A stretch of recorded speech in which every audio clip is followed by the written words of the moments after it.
हाँ, तो हम पिछली बार जो परमेश्वर के पवित्र वचन से सीखा हमने, उत्पत्ति के अध्याय, शुरू के अध्याय हमने सीखा। तो 4 अध्याय हमने पिछली बार सीखा था। 4 अध्याय में हमने कैन और हाबिल के जीवन से सीखा था कि दोनों परमेश्वर के सामने क्या लेकर आ रहे हैं? भेंट लेकर आ रहे हैं।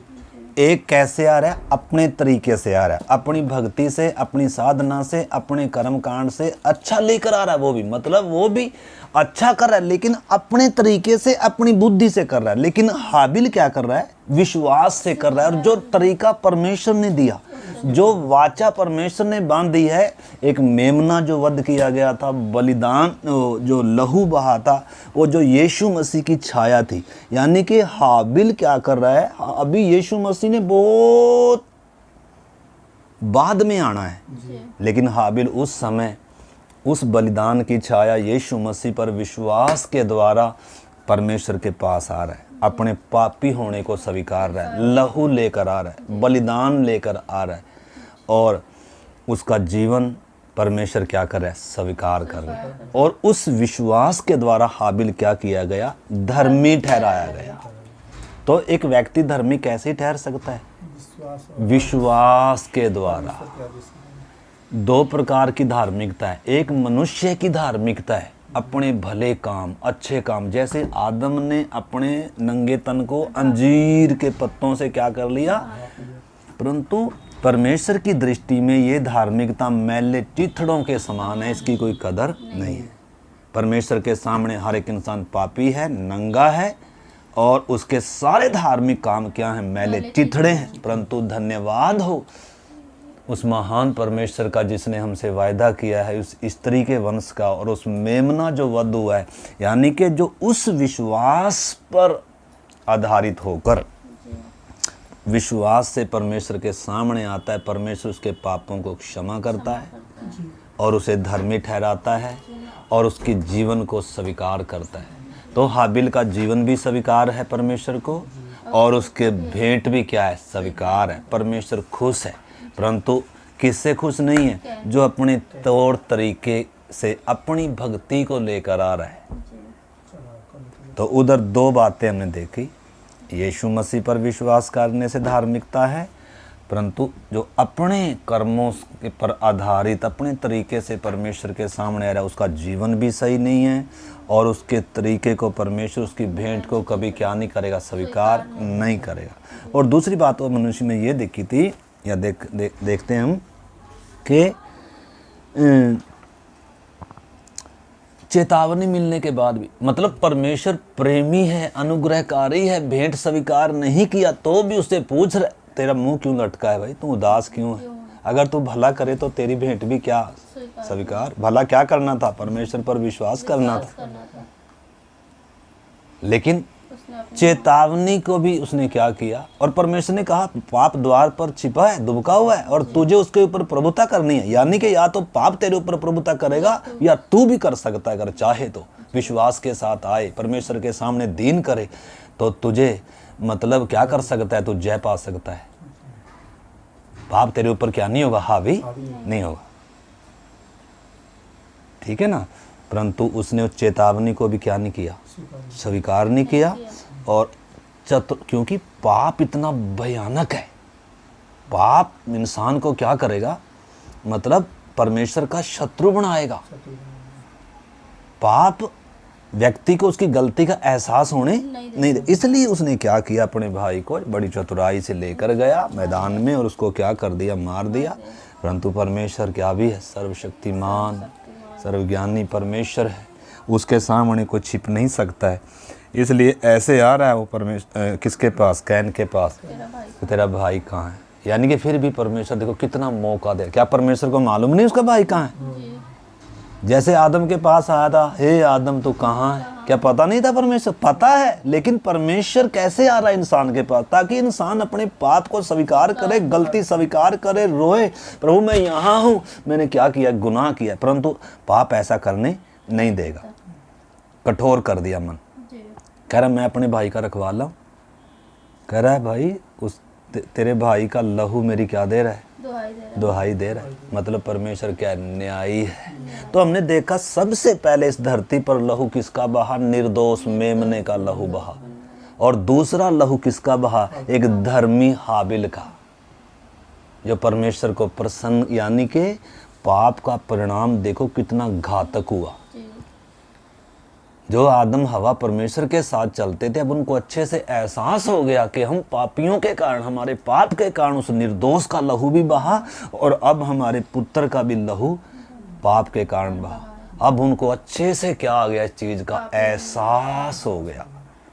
हालांकि ये सारी बातें बाइबल में अगर लिखते, बाइबल आदम का पूरा विषय, कैन का पूरा विषय, तो ये बहुत बड़ी पुस्तक हो जानी थी, परंतु शॉर्ट में लिखा हुआ है। जितना हमें क्या है ज़रूरत है उतना ही लिखकर दिया है, ठीक है ना। तो इधर हम देखते हैं, आगे जब हम देखते हैं उधर उसकी, परमेश्वर ने कहा कि तू पृथ्वी पर क्या होगा, क्या होगा? भूमि तेरे कारण श्रापित है, और तो क्या होगा? उसने उसने क्या कहा? चाहे तू भूमि पर खेती करे तो भी भूमि पूरी उपज नहीं देगी, और तू क्या होगा? पृथ्वी पर भटकने वाला और भगोड़ा होगा।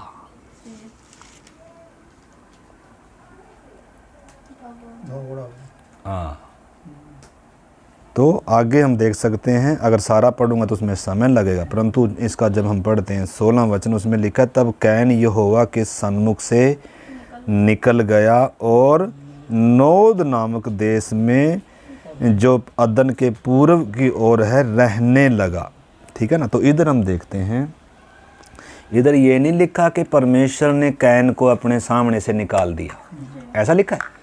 जैसा आदम के विषय में लिखा था कि आदम को परमेश्वर ने अदन की वाटिका से क्या कर दिया? निकाल दिया। लेकिन इधर लिखा है कैन यहोवा के सामने से क्या हो गया? निकल गया। यानी कि इंसान खुद परमेश्वर से क्या जा रहा है? दूर जा रहा है। अपने पापों को नहीं मान रहा इंसान, जीवन से, परमेश्वर से, उस प्रेमी अनुग्रह सृष्टिकर्ता से इंसान क्या कर रहा है? दूर जा रहा है। क्यों? क्योंकि पाप का गुलाम हो गया। पाप ने इंसान को इतना बिगाड़ दिया, कब्जा कर लिया। तो परमेश्वर दिखा रहा है कि पाप कितना खतरनाक चीज है। पाप के ऊपर ही परमेश्वर का न्याय गिरता है, क्योंकि पाप ने इंसान के उस परमेश्वर के उस मित्र को, इंसान को क्या कर दिया? परमेश्वर से दूर किया है, मारा है इसको, आत्मिक तौर पर बिगाड़ा है इसको। इसलिए दंड किसके ऊपर है? पाप के ऊपर है, पापी के ऊपर नहीं है, ठीक है ना। तो वो हम पिछले दिनों से देखते आ रहे हैं।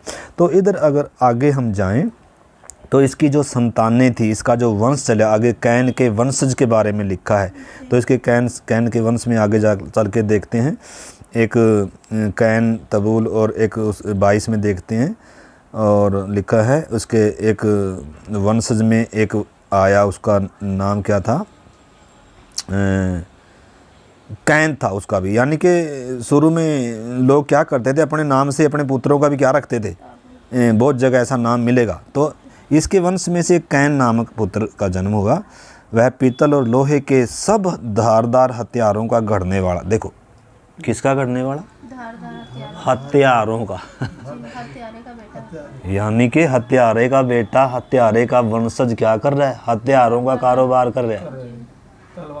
हाँ, समझ सकते हैं ना आप? देखो कैसे पीढ़ियों में जाता है फिर। और फिर हम इधर देखते हैं, और वो क्या कह रहा है? उसने 2 पत्नियां रख ली। क्या रख ली? उससे पहले 19 में पढ़ते हैं, कैन के जो आगे संतान हुई थी, उसने भी दो स्त्रियां ब्याह ली। हालांकि परमेश्वर ने क्या दिया था? एक स्त्री दिया, लेकिन इसके वंश में क्या रहा? यानी कि परमेश्वर के सारे सिस्टम को इंसान क्या करने लग गया? तोड़ने लग गया। पाप इंसान में जब से घुसा, परमेश्वर की सारे सिस्टम को, व्यवस्था को सब तोड़ रहा है। इसलिए पृथ्वी श्रापित हो रही है, और इंसान क्या है? भगोड़ा है, और इंसान मर रहे हैं। क्यों? क्योंकि पापी हैं, परमेश्वर से दूर हैं, परमेश्वर के विरोध में हैं। तो इधर हम उन बातों को जब देखते हैं तो ये क्या कह रहा है? ये कह रहा है अपनी पत्नियों से, मैंने एक पुरुष को जो मुझे चोट लगाता था, अर्थात एक जवान को जो मुझे घायल करता था, घात किया है। यानी कि इसने भी किसी एक भाई को क्या किया है, घात किया है। कह रहा मुझे चोट लगाता था। चोट क्या लगाता था, शायद इसको बुराई से क्या कर रहा होगा, बोलता होगा तू गलत कर रहा है भाई, दो पत्नियां रख लिया तो क्या कर रहा है, शायद या आपस में कुछ और चक्कर होगा भाई भाई का। तो मतलब इसने किसी को घात कर दिया, कैन के समान इसने भी। और क्या कह रहा है ये, फिर भी इसकी दिलेरी देखो, इसका हियाब देखो, क्या कह रहा है, लिखा जब कैन का, मेरे दादा या मेरे बाप कैन का जब बदला 7 गुना लिया जाएगा तो लेमेक का 77 गुना लिया जाएगा। क्योंकि कैन ने परमेश्वर से कहा था भाई मेरा दंड सहने से बाहर है, अब कोई मुझे पाएगा और मुझे मार देगा। इसलिए परमेश्वर ने कुछ ऐसा चिन्ह ठहराया था कि भाई जो भी कैन को मारेगा उससे क्या किया जाएगा, बदला। यानी कि मतलब मारने का हक किसको ही है, परमेश्वर को है। कोई इंसान को क्या नहीं करे, मारे, ऐसा कुछ चिन्ह रखा था। अब ये उसका बेटा क्या कह रहा है, भाई अगर कैन के 77 गुना लिया जाएगा, अगर मतलब बुराई के लिए क्या है, आप समझ सकते हैं ना स्वभाव इंसान का। मतलब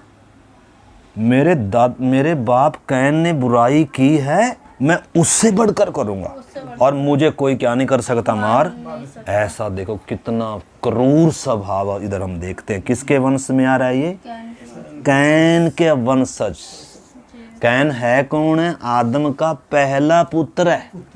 क्या क्या आशा थी, उम्मीदें थी शायद इसको आदम और हवा से, क्योंकि वो उनको तो क्या भी था कि शायद स्त्री का वंश, यानी कि कैन को शायद वो उस तरीके से देख रहे होंगे शैतान के सिर को कुचलेगा। क्योंकि ये तो अभी तक क्या था, भेद था। पूरी बात स्त्री के वंश की पूरी बात समझ में नहीं है। ये तो अब तक भी क्या है, भेद ही है दुनिया के लिए। स्त्री का वंश आएगा, आज भी क्या है, ये दुनिया के लिए भेद ही है। इसलिए लिखा है क्रूस की कथा नाश होने वालों के लिए ही मूर्खता। तो आगे फिर हम जब बढ़ते हैं सेत और अनोस के बारे में। आदम अपनी पत्नी के पास फिर गया और उसने एक पुत्र को जन्म दिया और उसका नाम यह कहकर सेत रखा, परमेश्वर ने मेरे लिए हाबिल के बदले जिसको कैन ने घात किया है एक और वंश ठहरा दिया है। सेत के भी एक पुत्र उत्पन्न हुआ और उसने उसका नाम एनोस रखा। उसी समय से लोग यहोवा से प्रार्थना करने लगे। आपको मालूम है, देखो स्त्री के वंश ने आना है। अब आदम का जो धर्मी बेटा था वो तो मर गया, लेकिन ये कौन है, ये हत्यारा बेटा है और उसका वंश चल रहा है। और भी बहुत सारे बेटे बेटियां उत्पन्न हुई, परंतु दोओं को लिया जा रहा है। आदम के बहुत बेटे बेटियां, क्योंकि इन्होंने शादियां भी किसमें करी हैं, आपस में तो करी हैं ना, और थोड़ा कोई शादियां करने के लिए दूसरे कोई इंसान थे। तो इधर हम देखते हैं स्त्री के वंश ने आना ना, मतलब एक उसमें से एक पीढ़ी आ रही है। आदम में से हाबिल तो मर गया, अब हाबिल के बदले परमेश्वर ने किसको दिया, सेत एक पुत्र को दिया। तो सेत की वंशावली चलेगी अब, यानी कि सेत में से आता जाएगा, उत्पत्ति से एक पीढ़ी आती है। मतलब जो क्या है, परमेश्वर पर विश्वास करने वाले होंगे। अब उसमें से क्या आना है, उसमें से क्या आना सर जी, जगत का उद्धार करता। आप इसको बाद में मनन करना, अभी आप समझना, अभी नहीं पढ़ना, आप सिर्फ समझने का प्रयास करो। तो हाबिल के बदले परमेश्वर किसको दे रहा है, सेत। सेत कौन है वास्तव में, 6 अध्याय में जब अब पढ़ोगे तो सेत के पुत्र वास्तव में परमेश्वर के पुत्र कहलाए। सेत वास्तव में क्या है, एक धर्मी बेटा है। लिखा है हाबिल के बदले, या मतलब हाबिल के समान है कौन, सेत। कैन के वंश से अलगदाई में रहने वाला, ज्योति में चलने वाला, परमेश्वर पर विश्वास करने वाला। क्योंकि आदम ने भी क्या किया, अपने बच्चों को सिखाया है ना, हाँ, तो इस करके सेत, और फिर आदम की वंशावली दे रखी आगे 5 अध्याय में आ जाएं। लिखा है, मैं इसमें से उतना ही ले रहा हूँ जितना हम समझ सकते हैं, इसमें और भी बहुत सारी बातें हैं सीखने की, अभी फिर समय मिलेगा तो हम फिर सीखेंगे। अब 5 अध्याय में आ जाते हैं आदम की वंशावली। आदम की वंशावली यह है कि जब परमेश्वर ने मनुष्य की सृष्टि की तब अपने ही स्वरूप में उसको बनाया, और नर और नारी कर कर मनुष्यों की उसने सृष्टि की और उन्हें आशीष दी, और उनकी सृष्टि के दिन उनका नाम आदम रखा। और जब आदम 130 वर्ष का हुआ तब उसके द्वारा उसकी समानता में उसी के स्वरूप के अनुसार एक पुत्र उत्पन्न हुआ, उसने उसका नाम सेत रखा। यानी कि जब आदम की वंशावली उठाई जा रही है ना, तो हाबिल का जिक्र नहीं इधर आ रहा है, कैन का जिक्र नहीं आ रहा, और बहुत सारी बेटी बेटियां उत्पन्न हुई उनका जिक्र नहीं आ रहा है। यानी कि आदम में से किसको उठाया जा रहा है उसकी वंशावली में, थे सेत को उठाया जा रहा है। इस चीज को आपने समझना। और आगे लिखा है फिर, तो इधर आप बात देख रहे हैं ना, इधर मतलब दोबारा से कैसे दोहराया जा रहा है कि दोबारा से दोहराया जा रहा है कि आदम की वंशावली बताते समय कि जब परमेश्वर ने मनुष्यों की सृष्टि करी तो अपने स्वरूप समानता में बनाया, और इंसान भी जब बच्चा पैदा कर रहा है तो उसी के स्वरूप के अनुसार उत्पन्न कर रहा है। यानी कि सेद के बारे में या मनुष्य के पुत्र के बारे में, वंश के बारे में क्या किया जा रहा है। यानी कि अब जो ये पैदा हो रहे हैं परमेश्वर के स्वरूप में नहीं, अब किसके स्वरूप में है, आदम के स्वरूप समानता में, परमेश्वर के में नहीं है। तो आगे चलो दौड़ के हम चलेंगे। तो सेत के जन्म के पश्चात आदम 800 वर्ष जीवित रहा और उसके और भी बेटे बेटियां उत्पन्न हुई। इस प्रकार आदम की कुल आयु 930 वर्ष की हुई, तत्पश्चात वो मर गया। बाइबल में बार बार आप पढ़ोगे वो मर गया, तत्पश्चात वो मर गया, ठीक है ना। परंतु बड़े आश्चर्य की बात है, एक आदमी के बारे में हम आगे देखेंगे, वो मरा नहीं, वो उठा लिया गया। तो उसमें हम आने से पहले हम इसमें ये देख रहे हैं कि इसमें से सेत आदम की एक वंशावली आ रही है। तो सेत से कौन उत्पन्न हुआ, ये पूरी आप बातें पढ़ो। एनोस उत्पन्न हुआ, और उससे कौन उत्पन्न हुआ, उससे केनान उत्पन्न हुआ। आगे आप इसको पूरा पढ़ लेना, ठीक है ना। अब हम जल्दी से आ जाएंगे 21 आयत में, क्योंकि इसमें अगर सारा पढ़ेंगे तो समय लगे, आप बाद में पढ़ना। तत्पश्चात वो क्या हो गया, मर गया, मर गया, मर, ऐसा क्यों लिखा है। यानी कि इंसान जन्म ले रहा है तो उसने क्या है, मौत पक्की है। हाँ, लेकिन अब एक ऐसा जिक्र आएगा, उसको आपने ध्यान से देखना। लिखा, जब हनोक 65 वर्ष का हुआ तब उससे मतुसलय का जन्म हुआ। हनोक के बारे में आ रहा है, और मतुसलय, ये दो चरित्र अहम है, इसके बारे में मनन करेंगे थोड़ा सा। तो पहले हनोक के बारे में हम देखते हैं। हनोक से मतुसलय का जन्म हुआ, और मतुसलय के जन्म के पश्चात हनोक 300 साल परमेश्वर के साथ साथ चलता रहा, और उसके और भी बेटे बेटियां उत्पन्न हुई। इस प्रकार हनोक की कुल आयु 365 वर्ष की हुई। हनोक परमेश्वर के साथ साथ चलता था, फिर वह लोप हो गया क्योंकि परमेश्वर ने उसे उठा लिया। यानी कि सारे मरते आ रहे हैं, अभी आदम जिंदा है, जिंदा है आदम यहाँ तक। वो तो वैसे वंशावली बताई है ना, परंतु हनोक के समय आदम क्या है, हनोक तो नूह के समय भी क्या है, जिंदा है आदम। आदम की उम्र कितनी है, तो आप इसको उम्र जोड़ सकते हो, वो इतने साल का हुआ, उससे ये उत्पन्न हुआ, उससे ये साल, तो मतलब जब आप जोड़ेंगे तो इस समय आदम क्या है, जिंदा है। दादा आदम अपने पोते नातियों को क्या कर रहा है, बता रहा है पाप की गंभीरता, परमेश्वर के प्यार के बारे में सब बातें बता रहा है। तो जिसने चलना है विश्वास से वो चल सकता है। ऐसे में हनोक के अंदर भी क्या था, जो सेत के वंश से आदम की उस पीढ़ी से आ रहे हैं। तो हनोक के अंदर भी परमेश्वर के साथ चलने का क्या था जी? मतलब अगर पापी इंसान हो गया तो भी, परमेश्वर से दूर हो गया तो भी, जो उस समय भी उस आशा पर, उस परमेश्वर ने जो इस तरीके वंश की प्रतिज्ञा की है और जो तरीका परमेश्वर ने विश्वास का बताया है, जो उस लीक पर चलता आ रहा है, परमेश्वर उसको क्या कर रहा है? धर्मी ठहरा रहा है। और उसके साथ चलने के लिए भी क्या है? तैयार है मेरे भाई। आदम के साथ परमेश्वर चलता था, लेकिन जब पाप हो गया, संबंध क्या हो गया? टूट गया। आदम को निकाल दिया कि नहीं निकाल दिया? अब अदेन की वाटिका में क्या लगा हुआ है? पहरा लगा हुआ है कि नहीं?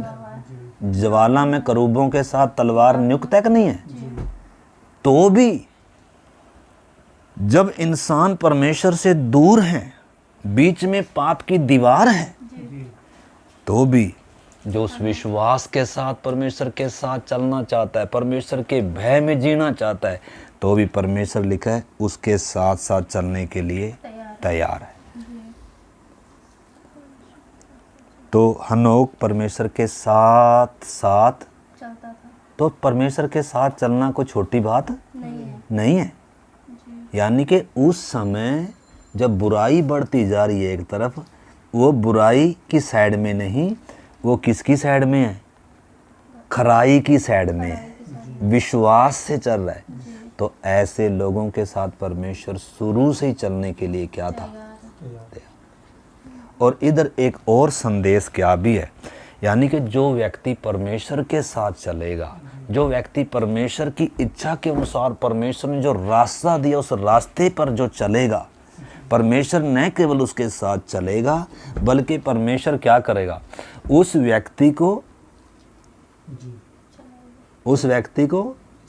न केवल चलाएगा मेरे भाई, मैं जिस बात पर जोर देना चाह रहा हूं कि वो कभी मरेगा नहीं। कभी मरेगा? शरीर की मौत भी नहीं मरने दिया हनोक को। यानी कि इसको यानी कि परमेश्वर जब साथ चल रहा है ना एक व्यक्ति के, तो उसको बदलता जा रहा है। यानी कि एक व्यक्ति, दूसरी पहलू जब हम ये भी देखते हैं कि यानी कि एक व्यक्ति परिवार में चलते समय भी उसको, और बेटे बेटियां, ये नहीं है कि परमेश्वर के साथ चलता था तो उसने कुछ भी नहीं किया, सब कुछ छोड़ त्याग कर गुफा में बैठ गया तभी चलेगा ना। काम करते समय भी, परिवार में रहते समय भी एक व्यक्ति परमेश्वर के साथ चल सकता है अगर चाहे तो। छोड़ने त्यागने की क्या नहीं होती, हाँ, बस बुराई नहीं करनी, पाप से घृणा करना और पवित्रता से प्यार करना और परमेश्वर पर विश्वास करते हुए भी इंसान चल सकता है। और परमेश्वर इसके साथ चलने के लिए क्या है? तैयार है। और परमेश्वर जब साथ चलेगा तो इंसान को क्या करता जाएगा? बदलता जाएगा। और जब बदल जाएगा, सिद्धता का काम हो जाएगा, तो परमेश्वर उसको क्या करेगा? उठा लेगा। यानी कि देखो, शुरू से ही परमेश्वर जो मानव जाति को आशा दे रहा है, पहला रैप्चर किसका हुआ? रैप्चर का मतलब है उठा लिया जाना। तो आपने सामने देखो, मानव जाति में सबसे पहला स्वर्ग में उठाया जाना इधर हम हनोक का देखते हैं। यानी कि परमेश्वर की योजना ये धरती नहीं है वास्तव में। धरती तो एक क्या है? इंसान के टेस्ट उसके लिए, टेस्ट के लिए।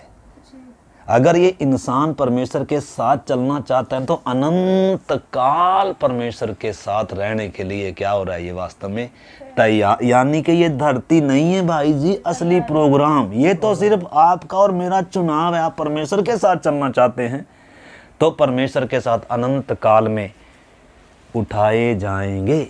यीशु ने यही तो हमें आशा दी है। कलीसिया भी क्या होने जा रही है? उठाए जाएगी। अभी यीशु मसीह लेने के लिए आएगा। जो इस समय पवित्र वचन के अनुसार, पवित्र आत्मा के अनुसार चलते हैं, परमेश्वर की इच्छा के अनुसार चलते हैं, वो एक दिन आने वाला है। लाखों लाख की भीड़ क्या हो जाएगी? क्या हो जाएगी? बोलो ना, उठाई जाएगी। और उस समय पता धरती का क्या हाल होगा? रोना पीटना होगा। यानी कि परमेश्वर देखो मोतियों को लेकर जाएगा। मतलब ऐसे कैसे को नहीं लेकर जाएगा, मतलब जो परमेश्वर के साथ चलना नहीं चाहते।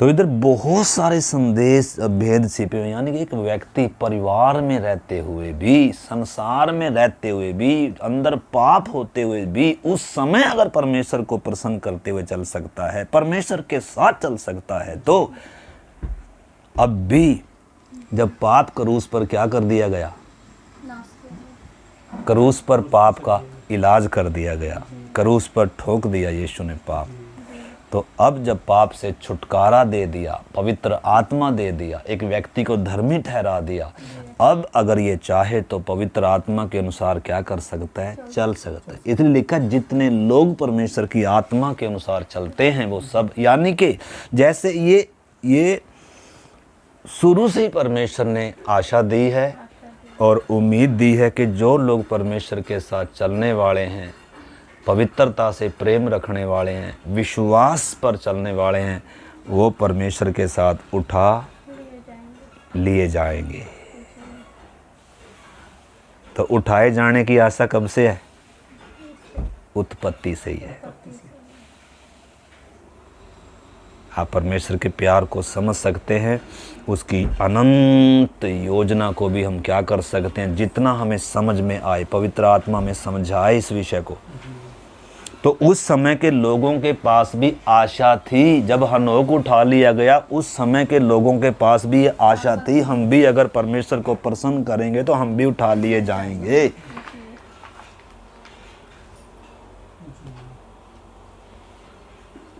आप इसमें इब्रानियों की पत्री में भी इसके बारे में लिखा है, देखो पढ़ लो। जैसे हाबिल के विषय में हमने पढ़ा था, हाबिल विश्वास से, इब्रानी 11 अध्याय का और 5 वचन से हम पढ़ेंगे, 11 का 5 से। हाँ, इधर लिखा है। तो हाबिल के बाद किसका जिक्र आ रहा है? हनोक का। इब्रानियों 11 का पेज नंबर 313 है। तो पहले उसमें हमने पढ़ा था कि विश्वास ही से हाबिल ने कैन से उत्तम बलिदान चढ़ाया और उसी के द्वारा उसकी धर्मी होने की गवाही दी गई, क्योंकि परमेश्वर ने उसकी भेंटों के विषय में गवाही दी और उसी के साथ उसके मरने पर अब तक जो क्या करता है, बात। और आगे फिर अगले व्यक्ति का जिक्र आ रहा है कि विश्वास ही से हनोक उठा लिया गया कि मृत्यु को ना देखे और उसका पता नहीं मिला, क्योंकि परमेश्वर ने उसे उठा लिया था और उसके उठाए जाने से पहले उसकी यह गवाही दी गई थी कि उसने परमेश्वर को प्रसन्न किया।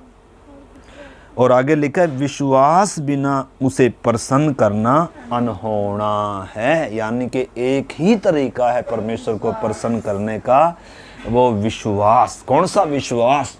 जो मेमने की जो यीशु की छाया वो मेमना है, जो वो तरीका परमेश्वर ने भाई जी दिया। तो अगर किसी ने धर्मी ठहरना तो कैसे ठहर सकता है? उद्धार अगर होना है, धार्मिकता अगर मिलनी है तो कैसे ही है? कर्मों से नहीं है, शुरू से ही परमेश्वर ने बताया। इसे लिखा है विश्वास ही के द्वारा अनुग्रह ही से तुम्हारा उद्धार हुआ है, और ये हमारे कर्मों से नहीं, ऐसा नहीं हो कि कोई घमंड करे। ठीक है ना? तो जो व्यक्ति परमेश्वर पर विश्वास करता है, परमेश्वर ने जो मार्ग दिया तो उस समय मार्ग यही था, लेकिन बाद में जिसकी छाया ये सब बातें थी, जब वो यीशु आया, वो बाद में आकर क्या कहता है? मार्ग, सत्य और जीवन मैं ही, बिना मेरे द्वारा कोई पिता के पास नहीं जा सकता। तो हनोक छाया है कलीसिया की भी, एक विश्वासी की भी, कि जो अभी परमेश्वर के साथ चलेंगे, विश्वास करेंगे, वो एक दिन प्रभु उनको उठाकर ले जाएगा। तो ये छाया है नए नियम की। पुराने नियम में सब बातें क्या थी? एक छाया के तौर पर थी, सूचक के तौर पर थी, भविष्य में वास्तव में क्या होने जा रहा है। परमेश्वर की असली योजना क्या है? परमेश्वर इंसान के साथ चलने के लिए तैयार है, बस इंसान ने क्या करना है, विश्वास चाहना है कि मैं परमेश्वर के साथ खराई से पवित्रता में चलना चाहता हूँ। परमेश्वर चलने के लिए क्या है, तैयार है। वो मनों को जांचने वाला परमेश्वर है। बस इंसान ने क्या दिखाना है, अपना मन दिखाना है। परमेश्वर सर्वज्ञानी है, परमेश्वर सर्वव्यापी है। दूसरा इतिहास 16:9 में लिखा है, परमेश्वर की आंखें पूरी पृथ्वी पर इसलिए घूमती रहती हैं ताकि जिसका मन परमेश्वर की ओर निष्कपट हो, उसकी सहायता में वो अपनी सामर्थ्य को क्या करता है, प्रकट करता है और सिद्ध करता है, जैसे हनोक के साथ किया। ठीक है ना। तो इसमें आप लोग बाद में भी इसको आप समझ सकते हैं। हनोक के बारे में हमने क्या किया है, देखा है। हनोक किसकी छाया है, एक विश्वासी की और एक कलीसिया की। कि जैसे मेरे समझ में आ रही बातें आपको, जैसे हनोक विश्वास से चल रहा है, ऐसे मैं और आप भी आज, अभी हमने गीत गाया ना, साथ चलूंगा तो जय जरूर पाऊंगा। कितना अच्छा है वो, कितना धन्य है वो, यीशु ही मेरे जीवन का साथी, ना देगी कभी मुझे दुनिया सुख और शांति आराम। तो मतलब ये क्या है, ये जो गीत भी हैं ये क्या हैं, उस आशा और उस विश्वास और उस प्रेम पर क्या है, आधारित है, जो एक व्यक्ति के प्रेम को परमेश्वर के साथ और क्या करता है, गूढ़ा करता है, विश्वास को क्या करता है, मजबूत करता है।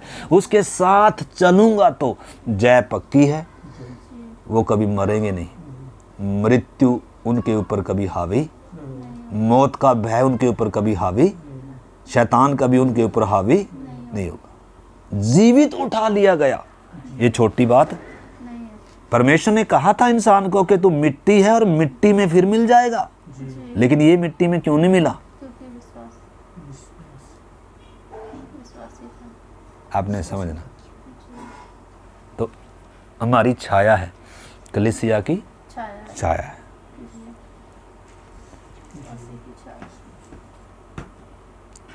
ऐसे ही कलीसिया उठाए जाने के दिन आ रहे हैं। इन्हीं दिनों मेरे प्यारे भाई बहनों, हमें परमेश्वर के साथ चलना है। अगर साथ चल रहे हैं तो ही उठाए जाएंगे, अगर आत्मा के अनुसार चल रहे हैं, अगर विश्वास से जी रहे हैं। वचन में लिखा है, मेरा धर्मी जन विश्वास से जिंदा रहेगा, परंतु यदि वो पीछे हट जाए तो मेरा मन उससे प्रसन्न। परमेश्वर किससे प्रसन्न होता है, जो विश्वास के साथ आगे चलते रहते हैं। निश्चय है कि मुसीबतें आती हैं, समस्याएं आती हैं, बाधाएं आएंगी, रुकावटें आएंगी कि हम प्रभु के साथ ना चलें, हम विश्वास से पीछे हट जाएं। लेकिन जो उन मुसीबतों के बीच में भी, समस्याओं के बीच में भी, उनको भी जब चुनौतियों के तौर पर लेते हुए और सब परिस्थितियों में जब वो निर्णय लेगा कि मैंने प्रभु के साथ चलना है, मैं पीछे नहीं हटूंगा, मैं विश्वास में कमज़ोर नहीं होऊंगा, तो एक दिन आ रहा है, प्रभु उनको, निश्चय है कि अगर हमारा दिन पूरे हो गए, क्योंकि प्रभु की अगर आगमन में देरी है, हमारे जीवन के दिन पूरे हो गए तो हम मरेंगे नहीं। यीशु ने कहा, जो मुझ पर विश्वास करता है वो अनंत काल तक नहीं मरेगा, और जो मर गया वो सदा क्या करेगा। देखो यूहन्ना 11 अध्याय, उसमें से 25-26 वचन पढ़ेंगे। 5 का 24-25 हमने पहले पढ़ा था, उसमें लिखा है, जो मेरे भेजने वाले पर विश्वास करता है अनंत जीवन उसका है, और वो मृत्यु के पार होकर जीवन में प्रवेश कर चुका है। 5 का 24-25 हमने पढ़ा था, पिछले दिनों हमने पढ़ा था। यीशु ने क्या कहा, जो मुझ पर विश्वास करता है, ये जो मेरा वचन सुनकर मेरे भेजने वालों पर विश्वास।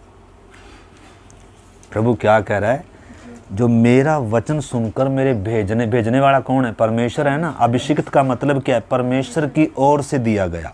जैसे परमेश्वर की ओर से वो मेमने का प्रबंध किया गया, यानी कि यीशु कौन है, परमेश्वर का मेमना है, परमेश्वर का दिया हुआ मार्ग है। परमेश्वर ने अपना इकलौता, पिछले दिन देखा ना, हमें एक पुत्र दिया गया, प्रभुता उसके कांधे पर होगी, एक स्त्री का वंश आ रहा है, तो वो है ये यीशु। इसलिए कह रहा है, जो मेरे भेजने वाले पर, उस प्रतिज्ञा पर जो उत्पत्ति से थी, जो उस पर विश्वास करता है, यानी कि जो मुझ पर विश्वास करता है, कि मैं परमेश्वर की ओर से आया हूँ, पिता की ओर से आया हूँ, तो अनंत जीवन उसका है जी और वो मृत्यु के पार हो। नहीं। पढ़ो जरा आप, पढ़े बहन जी। और उसका उस पर दंड की आज्ञा नहीं होती, हाँ, परंतु वह मृत्यु से पार होकर जीवन में प्रवेश कर चुका है। वो मृत्यु से पार हो चुका है। जीवन में प्रवेश। शरीर की मौत मौत नहीं है, जी ये तो सिर्फ प्राण और आत्मा का अलगाव है शरीर से। जी दुनिया इसको मौत समझती है, बाइबल इसको मौत नहीं कहती। बाइबल दो मौत के बारे में कहती है, या तो पहली मौत है या आखिरी मौत, दूसरी मौत है। जी तो पहली मौत क्या है? आत्मिक तौर पर जब इंसान मरा हुआ है, संबंध टूटा हुआ है। और आखिरी मौत क्या है? अनंत काल की नरक की आग है। जी दो ही मौत है वास्तव में। तीसरी तो इंसान मौत बोलते हैं इसे कि ये मर गया व्यक्ति, वास्तव में मर नहीं गया, आत्मा का। प्राण आत्मा से अलग हो गया। जी और वो जो प्राण और आत्मा था वो मरा नहीं है कहीं, वो तड़पने की जगह में है। और एक दिन अनंत मृत्यु जो नरक है उसमें क्या कर दिया जाएगा? डाल दिए जाएंगे। हाँ, तो यीशु ने क्या कहा? जो मुझ पर विश्वास करता है वो कभी मरेगा नहीं। जीवन में प्रवेश कर चुका है, मौत के पार हो चुका है। 11 अध्याय उसका 25 पढ़ते हैं। लिखा है 25, 11 का 25, यीशु ने उससे कहा, पुनरुत्थान और जीवन मैं ही हूँ। जो कोई मुझ पर विश्वास करता है, यदि वह मर भी जाए। तो भी जिएगा। भाई जी 25:11 का, जो मुझ पर विश्वास करता है, यदि वो मर भी जाए तो भी वो जिएगा। किस में मर जाए? सारे शरीर में। पेन से पेन से कभी नहीं लिखना, और सारी अंडरलाइन नहीं करना आपने। सिर्फ अगर उसमें कोई एक अक्षर समझ में आए तो उसको क्या करना। जैसे यीशु ने कहा पुनरुत्थान और जीवन मैं ही हूँ, यानी कि दूसरा और कोई। और जो कोई मुझ पर विश्वास करेगा, यदि मर भी जाए तो भी वो जिएगा। मतलब वो कभी उस मृत्यु को देखेगा। तो ये मृत्यु किसके बारे में बताया जा रहा है? वास्तव में शरीर की मृत्यु है, जिसको हम मौत कहते हैं। वास्तव में यीशु इसे मौत नहीं कहता है, बाइबल उसको मौत नहीं कहती है। और आगे लिखा है जिएगा। और जो कोई जीवित है और मुझ पर विश्वास करता है, वह अनंत काल तक न मरेगा।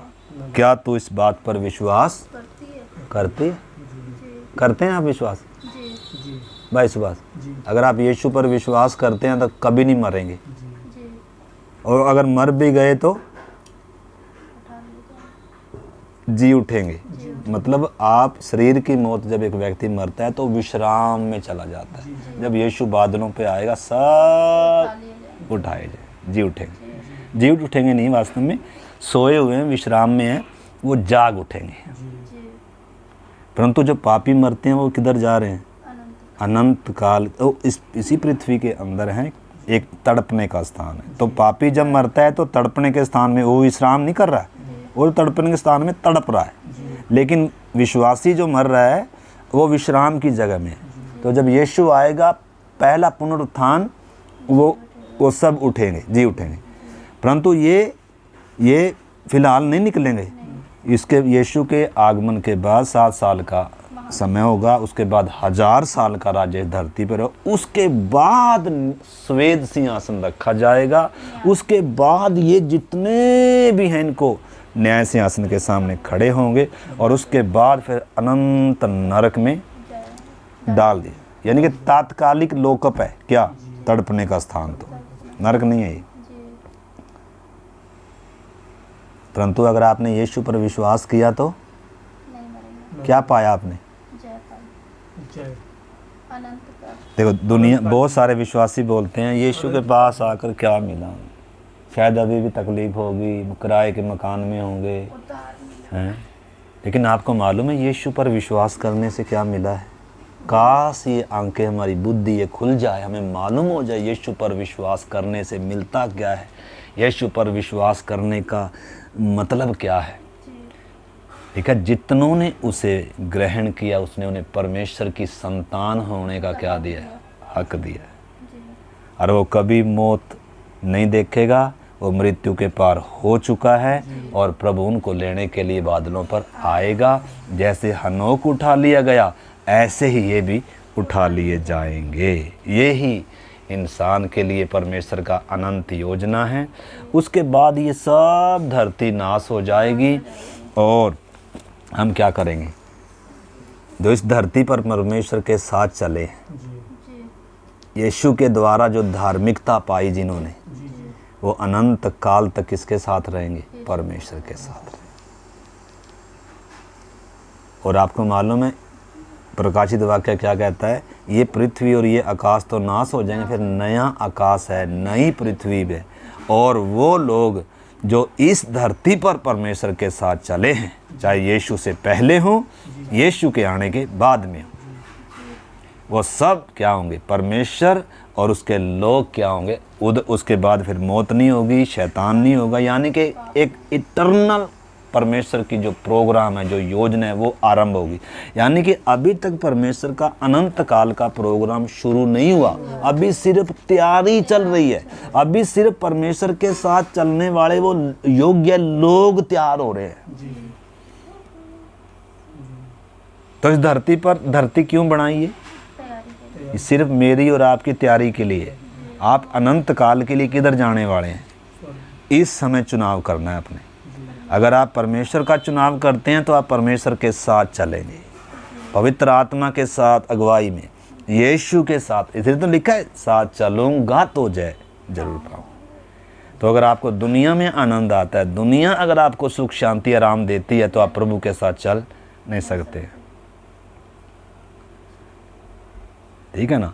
तो दो ही रास्ते हैं, दो ही मार्ग हैं। जैसे परमेश्वर ने अदेन की वाटिका में दो पेड़ विशेष थे, एक जीवन का वृक्ष था, एक भले और बुरे के ज्ञान का वृक्ष था। तो चुनाव किसने करना है, इंसान ने करना है। आदम परमेश्वर पर विश्वास से क्या हो गया, गिर गया।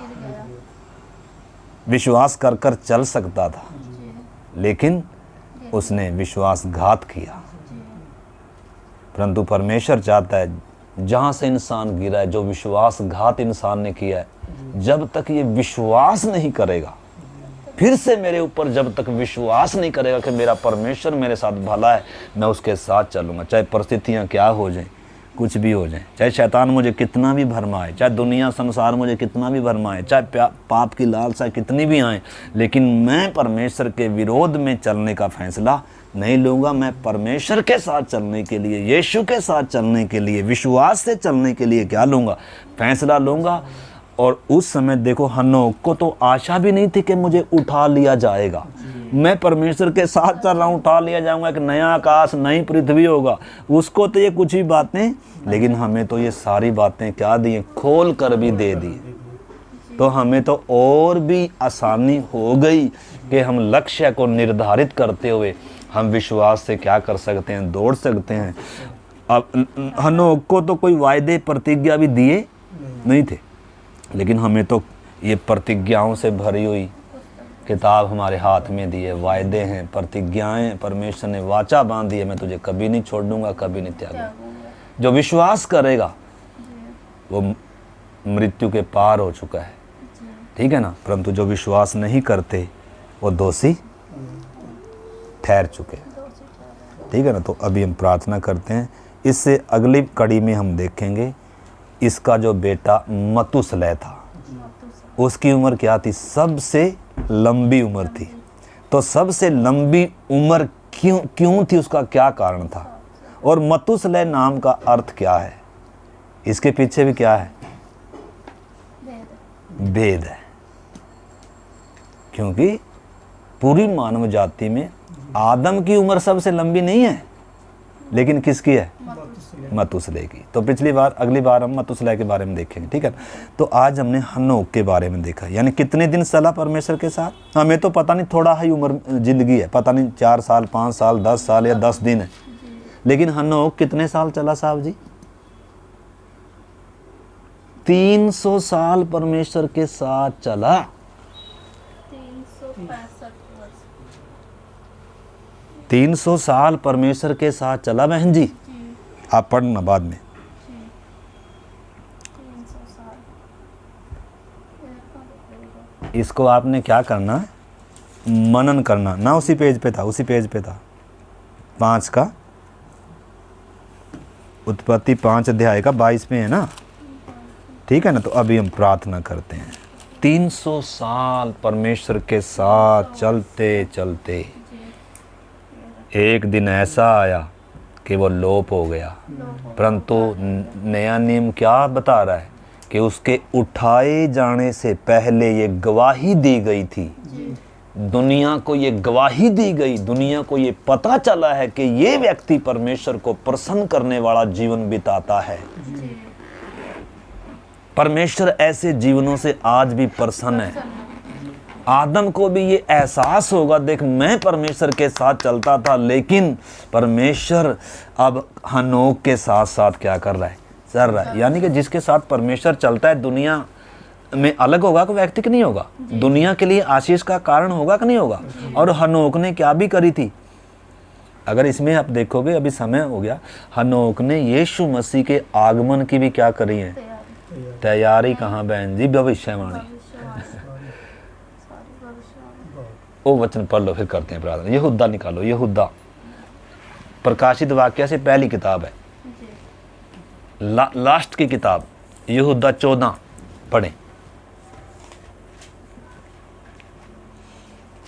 यहूदा 14 1 का 14।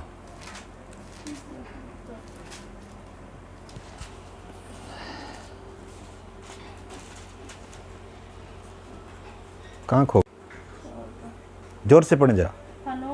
हनोक ने भी जो आदम से सातवीं पीढ़ी में था, इसके विषय में यह भविष्यवाणी की, देखो प्रभु अपने लाखों पवित्रों के साथ आया। आगे पढ़ना। कि सबका न्याय करे और सब भक्तिहीनों को उनके अभक्ति के सब कामों के कारण विषय में जो उन्होंने भक्तिहीन होकर किए हैं। हाँ, और उन सबको कठोर बातों के विषय में जो सब कठोर बातों के विषय में जो उन्होंने मतलब क्या करी हैं, भक्तिहीन होकर करी, उनको क्या करेगा, दंड देगा। यानी कि हनोक ने किसके विषय में भविष्यवाणी कर रखी है जी? भक्तिहीनों यीशु मसीह के आगमन के विषय में कर रखी कि प्रभु लाखों संतों के साथ आएगा और जगत का न्याय करेगा। वो कब होगा? अभी तो यीशु गुप्त आगमन, एक यीशु के गुप्त आगमन की छाया है कौन?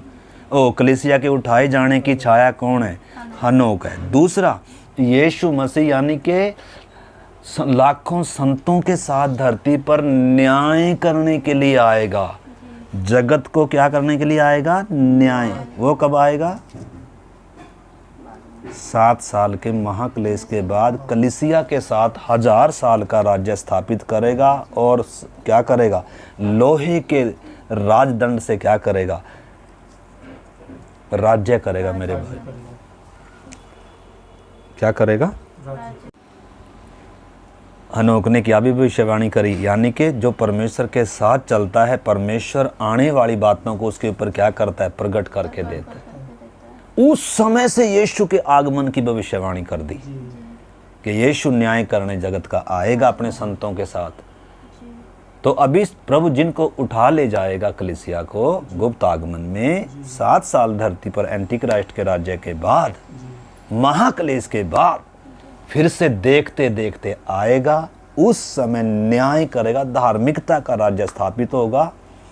उस समय के विषय में हनोक ने क्या करके दे दिया जी? लिख कर दे दिया भविष्यवाणी कर। कौन बता रहा है? यहूदा बता रहा है नए नियम में। यानी कि पुराना नियम समझ में आना है तो नया नियम समझना है, नया नियम समझ में आना है तो पुराना नियम समझना है। दोनों। इसलिए संपूर्ण पवित्र शास्त्र परमेश्वर की प्रेरणा से रचा गया है। ठीक है ना। तो मैं विश्वास करता हूँ आपको कुछ बातें 100 में से कुछ % समझ में आई। दोबारा से इसको आप सुनना, और जो वचन हमने पढ़े, ज़्यादा वचन आज हमने नहीं पढ़े, 3-4 वचन पढ़े, और इन वचनों को फिर से क्या करना। आइए हम प्रार्थना करें। प्यारे प्रभु, हम आपको धन्यवाद करते हैं आपके बहुमूल्य वचन के लिए।